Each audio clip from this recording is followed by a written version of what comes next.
आज आम्ही या ठिकाणी देवनारमध्ये आलेलो आहोत आणि 7 तारखेला जी बकरी ईद आहे त्या निमित्ताने काय नियोजन केलेलं आहे, मुंबई महानगरपालिकेच्या वतीने या ठिकाणी कशा तऱ्हेने सुविधा उपलब्ध आहेत हे बघण्यासाठी आम्ही आलेलो आहोत। माझ्यासोबत सन्माननीय आमदार असलम शेखजी, सन्माननीय आमदार अमीन पटेलजी, सन्माननीय आमदार ज्योती गायकवाडजी आहेत आणि इतरही आमचे सगळे सहकारी या ठिकाणी जे आहेत ते उपस्थित आहेत।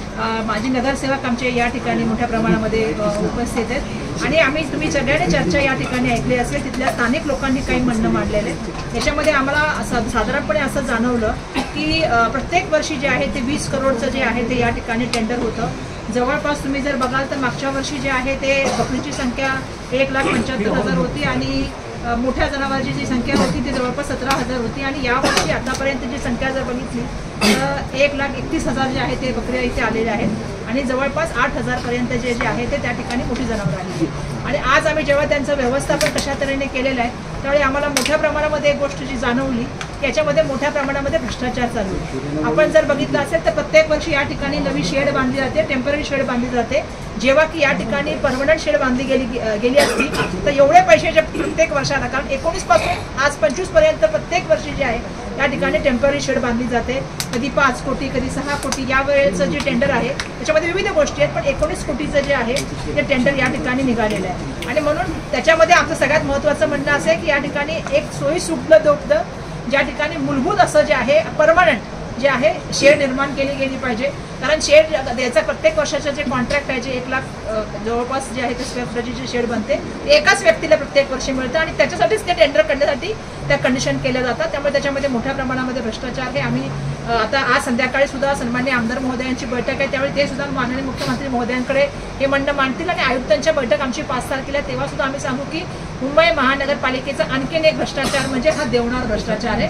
खरं तर आपण सगळ्यांना माहिती आहे की शासनाच्या वतीने आणि महानगरपालिकेच्या वतीने या सणाला मदत करण्यासाठी आणि या सण चांगला व्हायला पाहिजे म्हणून प्रयत्न केले जातात। आता आम्ही अधिकाऱ्यांची चर्चा केली त्यावेळी आम्हाला असं कळलं की या ठिकाणी लागणारी जी मनुष्य मॅन पॉवर जी आहे, जी लागणारी बळ पाहिजे, मनुष्यबळ, ते दुर्दैवाने या ठिकाणी कमी आहे, त्यामुळे त्याचं नियोजन व्यवस्थित होत नाही।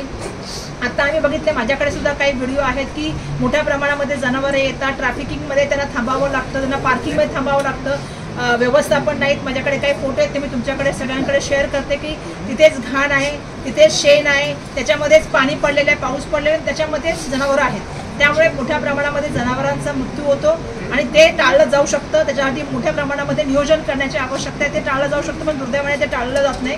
आणि शेवटच्या 2 दिवसामध्ये म्हणजे पुढच्या 7 तारखेला जरी बकरी ईद असली तरी 9, 8 आणि 9 तारखेला ज्या तऱ्हेने नियोजन करायला पाहिजे मोठ्या जनावरांचं ते दुर्दैवाने होताना दिसत नाही। आपण सुद्धा चर्चेमध्ये ऐकलं असेल की ट्रॉल्या असतात, त्याला न्यायला वेळ लागतो, पुढे प्रोसिजरला एंट्रीचा गेट वेगळा पाहिजे, एक्झिटचा गेट वेगळा पाहिजे आणि सगळ्या गोष्टीचं त्या ठिकाणी नियोजन केलं पाहिजे। ही सर्वसाधारणपणे तक्रार आलेली आहे। आता काही पॉईंट्स आम्हाला अजून मिळतील जे सन्माननीय आमदार संध्याकाळच्या मीटिंगमध्ये मुख्यमंत्र्यांसमोर मांडतील। 5 तारखेला आमच्या आयुक्तांकडे बैठक आहे, त्याच्यामध्ये सुद्धा आम्ही हे मुद्दे मांडू। पण आमचं एकच म्हणणं आहे, बकरी ईदच्या सणाच्या निमित्ताने जे व्यवस्थापन करायला पाहिजे ते व्यवस्थापन होताना आम्हाला दिसत नाही। मोठ्या प्रमाणामध्ये गैरसोयी दिसतात, मोठ्या प्रमाणामध्ये याच्यामध्ये भ्रष्टाचार आहे। त्यामुळे येणाऱ्या काळामध्ये याच्या बाबतीमध्ये आज जरी आम्ही आलेलो असलो तरी बकरी ईद नंतर सुद्धा आम्ही बसणार आहे आणि याचा एक नियोजनबद्ध विकास केला गेला पाहिजे। याचं नियोजनबद्ध जे आहे ते भविष्याचा विचार करून या ठिकाणी नियोजन केलं पाहिजे, त्यासाठी आम्ही प्रयत्न करणार आहेत। आज मीटिंगमध्ये आम्ही पोलिसांना सुद्धा सांगितलेलं आहे की मोठ्या प्रमाणामध्ये पार्किंगमध्ये जे प्रॉब्लेम्स होतात, काही लोक एक्स्टॉर्शन करतात, त्याच्या संदर्भात सुद्धा काही तक्रारी स्थानिकांनी केल्या आहेत, त्या संदर्भात सुद्धा आम्ही त्यांना कळवलं।